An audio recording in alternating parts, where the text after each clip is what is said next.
ఏమైనా car drive చేస్తే వచ్చే కిక్కే వేరప్పా. డ్రైవ్ చేస్తా సస్తే వచ్చే కిక్కే వేరప్పా. ముందు సీట్ బెల్ట్ వేసుకొని సాగు. నైనా నాకెవరు ఆల్ ది బెస్ట్ చెప్తున్నారు. అది ఆల్ ద బెస్ట్ కాదురా, థమ్స్ అప్ ఇస్తానంటున్నాడు. ఆపు తీసుకుందాం. లిఫ్ట్ ఇవ్వండి సార్. థమ్స్ అప్ కాదా? కాదు సార్, నా భార్య హాస్పిటల్ ఉంది సార్, అర్జెంట్ సార్.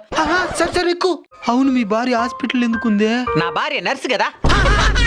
మీ అబ్బాయా ఏం పని చేస్తాడో? పనికి మాలి పనులు అన్ని చేస్తాడు. ఇంతకీ నువ్వేం పని చేస్తావో? ఇంటి దగ్గరే ఉండి డబ్బులు సంపాదిస్తా ఉంటాను. అదేటా? మా ఆవిడ శాలరీ నా అకౌంట్కే కదా పడేదే. నీకేమైందిరా? కుక్కట్టు వచ్చేసింది నాయనా. కుక్క వచ్చేది బ్రేక్ వేసేది గుద్దించుకొని పాకుంటా. అయినా ఆవిడకి రాజుల మీద పని, ఈ కుక్కలకు బుద్ధి ఉండేదిలే. ఈ మధ్య మనసులకే లేకుండా పోతున్నదే. కావాలని మీ కారు కింద పడి చావాలని ఏ జంతువు అనుకోదు కదండి.